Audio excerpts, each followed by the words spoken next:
Hi guys, my name is Piyush and welcome to engineer talks. So आज हमारे साथ निमित है एंड निमित अभी मीडिया डॉट टेक में सॉफ्टवेयर इंजीनियर है। इससे पहले निमित ब्राउजर स्टैक में था एंड इस वीडियो में आज हम जानेंगे निमित का ब्राउजर स्टैक का इंटरव्यू एक्सपीरियंस कैसा था। कैसे निमित ने एक 3 टियर कॉलेज से बेसिकली इंटरव्यू अपॉर्चुनिटी ग्रैब करी एंड पूरा उसका एंड टू एंड एक्सपीरियंस जानेंगे। सो निमित, क्वेश्चन से स्टार्ट करते हैं डायरेक्टली। सो सबसे पहले यही सोचते हैं कि इंटरव्यू मिला कैसे ब्राउजर स्टैक में एग्जैक्टली। तो जैसे तूने बताया कि हम टियर 3 कॉलेज से थे, तो ऑन कैंपस इतनी अपॉर्चुनिटीज नहीं थी हाई पेइंग हमारे लिए। तो हमारे लिए बहुत इंपॉर्टेंट था कि हम ऑफ कैंपस ही कहीं अप्लाई करके अच्छी जॉब को ग्रैब करें। तो उसके लिए ब्राउजर स्टैक स्पेसिफिकली मुझे लिंक्डइन पे पिंग आया था उनके रिक्रूटर का कि we want to hire you and your profile is good. तो तभी मैंने अपने उनसे रिज्यूमे शेयर किया था and I got further opportunities. अच्छा, ओके, ठीक है। तो बेसिकली सिंस लिंक्डइन पे उनकी तरफ से पिंग आया एंड तूने अप्लाई नहीं किया था, सो आई थिंक लिंक्डइन प्रोफाइल एक अच्छी मेंटेन करी हुई होगी। हाँ, ये कॉन्शियस एफर्ट था कि मेरी साइड से कि मैं अपनी लिंक्डइन हमेशा अपडेटेड रखूँ, उसमें अपने जो प्रोजेक्ट्स हैं वो डालते रहूँ। और उसमें जैसे एक बहुत इंपॉर्टेंट होता है कि अपनी प्रोफाइल पिक लगा के रखो, ऐसे बताने की कोई भी। तो वो बहुत इंपॉर्टेंट है। एंड जो भी हम एक्सटर्नल प्रोजेक्ट्स करते थे वो सारे अपडेटेड रखते थे।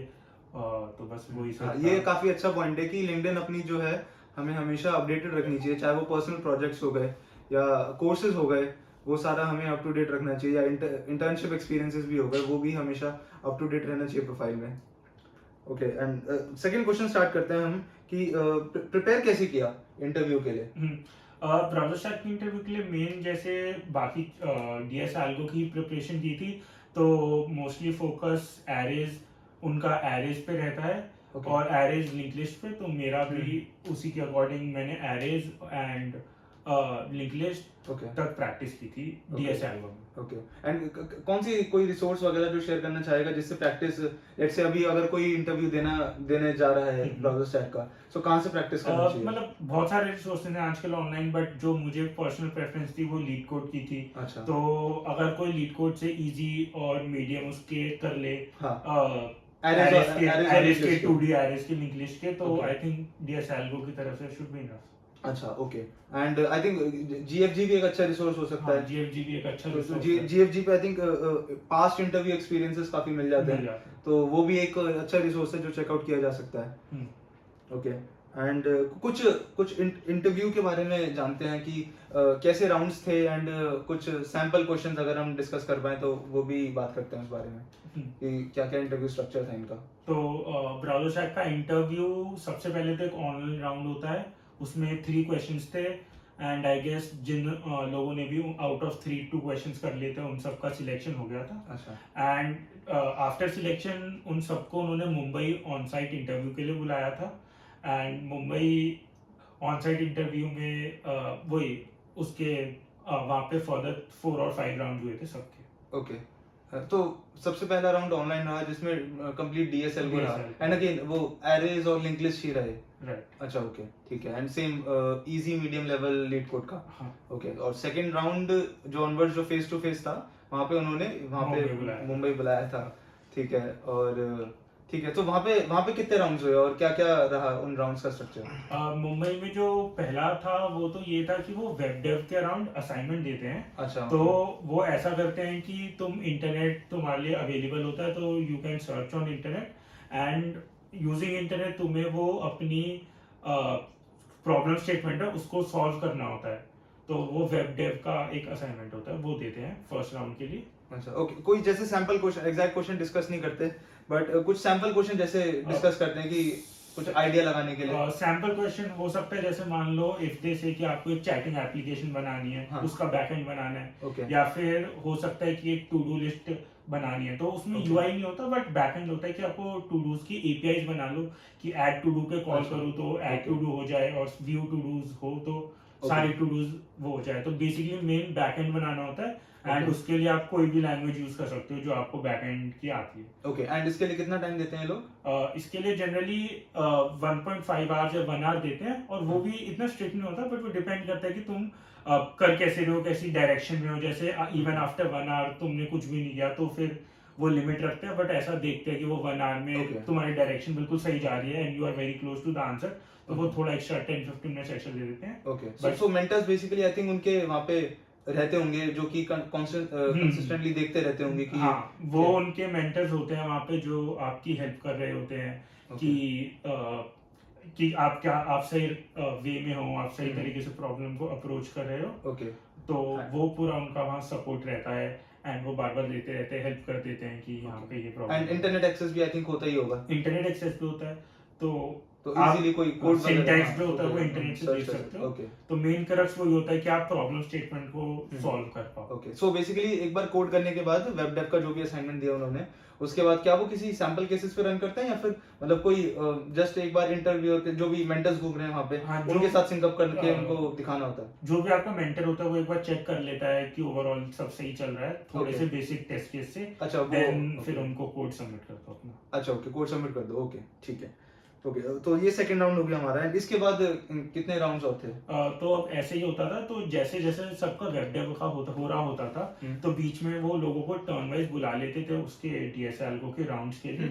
एंड वो फिर डीएसएलगो का राउंड होता था जनरली, जैसे मैंने बताया कि वो एरेज और लिंक लिस्ट वगैरह पे ही फोकस करते हैं। तो मुझसे भी उन्होंने एक इजी और मीडियम एरे का क्वेश्चन ही पूछा था और एक स्टैक का क्वेश्चन था। ओके, तो ऐसे ही अगेन कुछ सैंपल प्रॉब्लम, कुछ क्लोज अराउंड जो उनके हो वो डिस्कस। सैंपल प्रॉब्लम जैसे एक प्रॉब्लम होती है कि 0 और 1 को सेग्रीगेट करना है। ओके, कि सारे 0 को स्टार्टिंग में लाना है और सारे 1s को लास्ट में लाना है। और स्टैक का तो जैसे कि इज वैलिड पैरेंथेसिस एक क्वेश्चन करके होता है कि सारे पैरेंथेसिस वैलिड हैं या नहीं। अच्छा, ओके, तो ऐसा एग्जांपल। ओके, सो अभी तक हमने 3 राउंड डिस्कस किया। एंड क्या ये सारे एलिमिनेशन राउंड्स थे या फिर? एलिमिनेशन तो ऐसा कुछ नहीं कह सकते, वो ओवरऑल टोटल इंटरव्यू ले लेते हैं, फिर बाद में हमारे पास रिजल्ट आता है। So mostly I think online round ही जो फिल्ट्रेशन वाला होगा, और उसके बाद तो अगर वहां पे पहुंच गए तो सारे राउंड्स होंगे generally. Okay, so third round ये वाला हो गया। इसके बाद भी कोई राउंड्स थे? इसके बाद जब तुम्हारा असाइनमेंट हो जाता है तो मेरा तो एक मैनेजर टाइप का राउंड होता है, managerial round.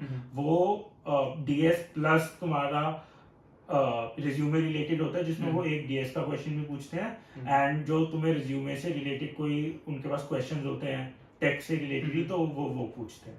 Okay, okay, managerial round. तो इस राउंड के लिए कुछ क्वेश्चन, सैंपल क्वेश्चंस भी डिस्कस करते हैं कि कैसे राउंड के लिए बेसिकली वो तुम्हारी जनरल अंडरस्टैंडिंग ऑफ प्रोग्रामिंग देखते हैं इन टर्म्स ऑफ कि ओएस हो गया या डीबीएमएस हो गया। अच्छा, ओके, और सो आई थिंक प्राइमरी की क्या होती है, ऐसे वाले इंडेक्स। इसमें भी थोड़ा वो मतलब प्रॉब्लम स्टेटमेंट ट्राई करते हैं कि एक्चुअल में सिस्टम में फाइल जैसे तुम रीड कैसे होती है, या फिर तुम्हें फास्ट रीड करनी है तो वैसा क्या होता है। अच्छा, ओके, तो कुछ भी मतलब कॉन्सेप्चुअली कुछ भी पूछ सकते हैं।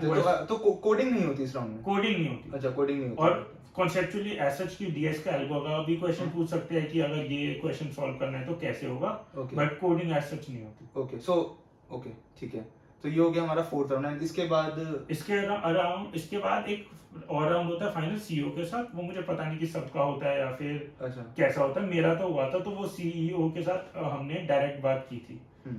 हाँ, राइट, ओके, ठीक है। सो ठीक है, इंटरव्यू प्रोसेस भी हमारा हो गया डिस्कस। एंड सो वैसे टोटल इसमें ड्यूरेशन कितना लगा पूरे इंटरव्यू प्रोसेस में? पहले तो जो ऑनलाइन राउंड था वो 1.5 आवर्स का राउंड था। एंड उसके बाद जैसे मुझे मुंबई, कितने टाइम बाद इसका फीडबैक या इसका रिजल्ट 2-3 डेज में आ गया था। अच्छा, फिर उन्होंने मुंबई बुलाया था एंड फिर वहाँ पे पूरा दिन ही लग गया था, क्योंकि उन्होंने फ्लाइट सुबह की दी थी एंड वापस की फ्लाइट दी थी। तो उसी पूरे ड्यूरेशन में इंटरव्यू देना था मुझे। अच्छा, ओके, सो सुबह की फ्लाइट का अच्छा पूरा एक्सपेंस बेसिकली उन्होंने इनका किया था। एंड अच्छा, ओके, चलो ठीक है। और अगर कुछ जैसे टिप्स एंड ट्रिक्स अगर हम डिस्कस करें कि जो तू देना चाहेगा कि भाई किसी को अगर लेट्स से किसी का ब्राउजर स्टैक का इंटरव्यू आ रहा है अभी, तो क्या कैसे प्रिपेयर करना चाहिए? एक तो सबसे इम्पोर्टेंट बात है कि ब्राउज़र का बहुत कंपनी से डिफरेंट इंटरव्यू होता है, क्योंकि वो तुम्हें इंटरनेट और सब कुछ अलाउड करता है, देख लो। हाँ मतलब मेनली उनका वो तुम प्रॉब्लम सॉल्व कर पा रहे हो, उस हाँ पर फोकस ज्यादा रहता है। हम्म, तो वो एक तो हो गया कि तुम्हें एक वेब डेवलपमेंट लैंग्वेज आनी चाहिए, जिसके ओके यूज करके तुम उनका फर्स्ट जो राउंड होता है वहाँ पे हम्म, उसमें अपना बैकएंड का कोड लिख सकते हो। अच्छा तो पर्सनली मैंने तो अ, थोड़ी कम आती थी नोड जेएस, बट आती थी। हाँ तो नोड जेएस आती थी तो उसी के थ्रू किया था, ओके एंड इंटरनेट पे मैंने सिंटैक्स सर्च कर लिया था। ओके तो वही था। और टिप्स हो सकती हैं कि आई थिंक जो डीएसआईओ वगैरह हो गया उसके लिए तो लीड कोड से लीड कोड से ही कर इजी सकते। मीडियम अगर किसी की प्रैक्टिस चल रही है तो उसके लिए तो वो इनफ होगा। हाँ, और अच्छा अपनी मतलब अपने जैसे किसी ने अगर एक्सटर्नल प्रोजेक्ट्स कर रखे हैं तो उसमें ऑब्वियसली सब कुछ ना कुछ प्रॉब्लम तो सॉल्व करते ही हैं, हाँ तो उससे भी काफी हेल्प हो जाती है। Okay and browser stack I think एक वेब डेव ओरिएंटेड कंपनी हम कह सकते हैं आई थिंक, है ना? राइट, ओके क्योंकि उनका ठीक है पूरा प्रोडक्ट ही वेब डेव के बेस्ड है, तो वो मतलब प्रेफर करते हैं कि जो हाँ आए उन्हें थोड़ी सी पहले वेब डेवलपमेंट का अच्छा पहले से थोड़ा एक्सपोजर हो। अच्छा okay okay cool and okay so और कोई मतलब फन पार्ट जो मतलब पूरे प्रोसेस में रहा या कोई भी एक स्टोरी जो शेयर करना चाहेगा? एक ये हो सकता है कि जैसे जब रावशैक गया था तो मैं पहली बार अकेले एरोप्लेन में बैठ के रावशैक गया था, क्योंकि पीयूष तो गया नहीं था, वहाँ का इंटरव्यू देते मैं ही गया था।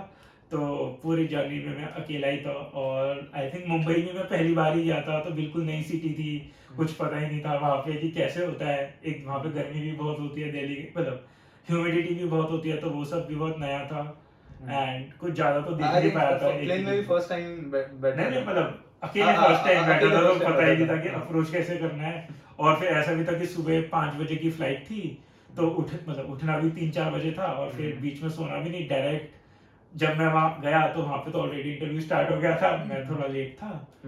एंड फिर बाद में जब निकला तो बट मतलब कि भाई फ्लाइट ना मिस हो जाए, जाने दो।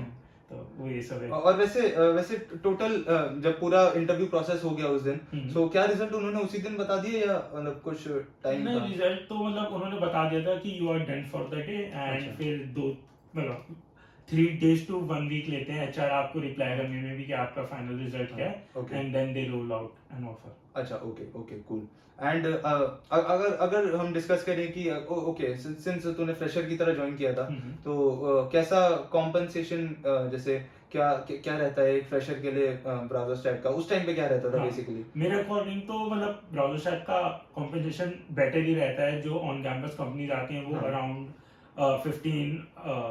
15 देती है फ्रेशर्स को। तो ब्राउज़र स्टैक देती ब्राउजर है, हाँ ब्राउज़र स्टैक देती है ओके ब्राउजर अराउंड 15 देती है, तो अच्छा वो मतलब कंपेयर हाँ टू जो ऑन कैंपस में आती थी उनसे तो बेटर ही था। बेटर ही था ओके कूल सो ठीक है सो हमने थैंक यू आज के लिए एंड हमने पूरा आज इसका प्रोसेस जाना एंड मिलते हैं नेक्स्ट वीडियो में।